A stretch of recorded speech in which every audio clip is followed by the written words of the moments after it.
Comment profiter de la nouvelle année pour démarrer en force avec notre création de contenu? Pourquoi ne pas faire un challenge comme J'envoie 2023 pour nous propulser? Tous les détails dans cette émission. Les médias sociaux en affaires est votre rendez-vous hebdomadaire pour en connaître davantage sur les différents réseaux sociaux et les plateformes de création de contenu dans un contexte d'affaires. Chaque semaine, je, Amélie Delobel, répondrai à une question thématique qui vous permettra d'appliquer concrètement ces conseils pour votre entreprise. C'est parti! Salut et bienvenue sur les médias sociaux en affaires, épisode 131, alors que je réponds à la question « Comment un challenge peut aider à vous propulser? » Alors, en effet, c'est une question qui m'a été posée à quelques reprises. Donc, comment faire, en fait, c'est ça, pour se propulser sur les réseaux sociaux, comment se propulser avec notre création de contenu pour impacter, toucher un maximum de personnes. Et c'est ce qui m'amène justement aujourd'hui à vous parler, en fait, de J'envoie 2023. Je vous en avais parlé, en fait, l'an dernier, donc tout au long du mois de janvier 2022, j'avais publié, en fait, un épisode par jour en lien avec les réseaux sociaux, la création de contenu et bien évidemment le podcasting. Donc, c'était mes 3 sujets principaux avec lesquels j'alternais au courant du mois de janvier, donc pour 31 épisodes en 31 jours. Et ça m'avait été inspiré en fait du défi J'envoie 2022 qu'on fait avec l'Académie du podcast, donc qui en était à sa première édition. Et en fait, J'envoie, c'était un défi créatif pour justement aider les podcasteurs francophones à se propulser pour démarrer l'année du bon pied. Et c'est ce qu'on refait, en fait, la prise 2 avec J'envoie 2023. Donc, encore une fois, un épisode par jour tout au long du mois de janvier, donc pour un total de 31 épisodes. Donc, une super belle façon de démarrer l'année. Et comme ça a été le cas l'an dernier, chose que je n'avais pas fait, mais plusieurs participants, oui, en fait, c'est que selon les journées, il va parfois y avoir des contraintes créatives et parfois, en fait, certaines thématiques. Donc, bien évidemment, on va toujours ramener ça en lien avec notre podcast. Donc, de mon côté, ça va toujours être un lien avec les médias sociaux en affaires, mais c'est ça parfois avec certaines contraintes, chose qui n'est bien évidemment pas le cas lors de mes épisodes réguliers. Donc, comme ça a été le cas pour tous les épisodes cette année, excepté... En fait, tous mes épisodes que j'ai eus, même ceux en janvier, puisque justement, je n'avais pas nécessairement de contraintes créatives. Donc, pour vous donner une idée justement de quelques idées qu'on va avoir lors de ce défi de J'envoie 2023, c'est par exemple un échec qui m'a fait grandir, un épisode de maximum 3 minutes. Donc, vous le savez que déjà que mes épisodes sont assez courts, donc en moyenne 7 minutes. Donc, ça va être encore plus court que d'habitude. Il va également avoir une journée où ça va être une entrevue de maximum 10 minutes. Donc, ça va être une première sur mon podcast puisque avec les médias sociaux en affaires, je n'ai encore jamais reçu personne sur mon podcast. Il n'y a jamais eu d'épisode sous le format entrevue en plus de 130 épisodes. Donc, vous allez certainement vouloir écouter cet épisode-là. Et également un autre sujet qui va être, par exemple, quel est mon sport préféré. Donc, pour ceux qui me suivent depuis un certain temps, vous savez que j'ai un autre podcast, Athlète Entrepreneur.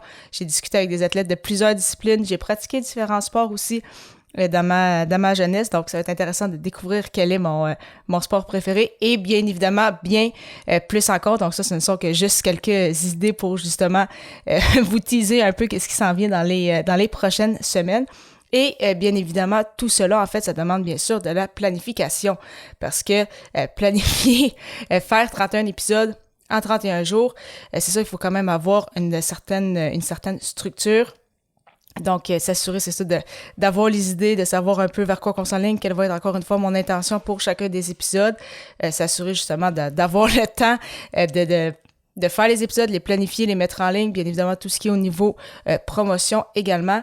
Bien sûr, tout cela toujours dans le plaisir et bien évidemment, c'est ça pourquoi je parle de planification, c'est qu'il y a certains épisodes que je vais pouvoir faire à l'avance parce que on sait justement surtout que en janvier, avec l'hiver, parfois un petit rhume est assez vite arrivé et donc ce n'est pas le moment de perdre la voix que je ne puisse pas enregistrer quelques épisodes pendant quelques jours.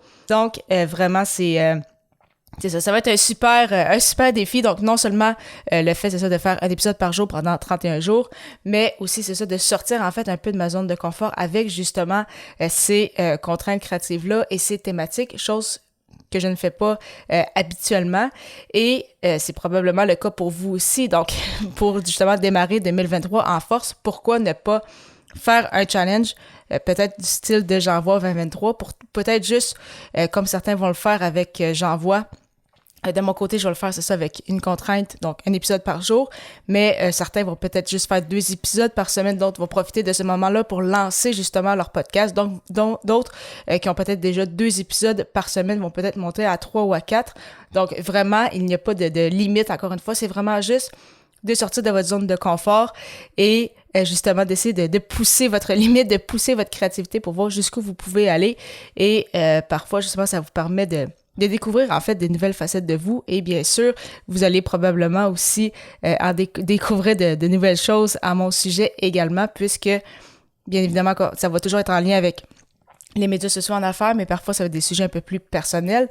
Donc, vous allez apprendre aussi à me découvrir comme personne. Donc, si jamais vous n'avez pas encore fait, il y avait bien évidemment l'épisode 125, donc le amelidelabel.com/E majuscule 125 en chiffres, où je vous expliquais en fait mon parcours professionnel, donc qui suis-je, mais encore une fois, c'est ça, les prochains épisodes avec J'envoie vont vous faire découvrir d'autres choses à mon sujet, donc vraiment, oui, un challenge pour justement vous dépasser et pour vous propulser, puisque justement avec J'envoie, on va être quand même une bonne quarantaine de podcasteurs francophones qui allons créer un petit mouvement pour justement se propulser, pousser d'autres podcasts, faire découvrir le podcasting francophone qui, oui, est en hausse aussi.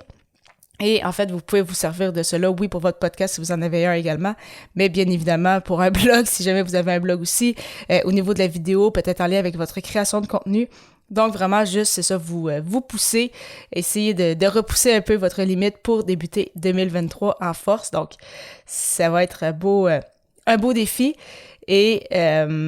c'est ça, j'ai déjà hâte de vous présenter ces épisodes-là. Et en souhaitant d'ailleurs que cette émission-ci vous ait plu. Et pour poursuivre la discussion, je vous invite à prendre une capture d'écran de cet épisode et de partager cela en story en m'identifiant sur Instagram au Amélie Delobel, donc @Amélie Delobel, mon nom complet, pas de différence. Donc, vraiment, au plaisir d'échanger avec vous et de vous retrouver à l'épisode 132, alors que je répondrai à la question « Quels ont été mes apprentissages des 2 dernières années? »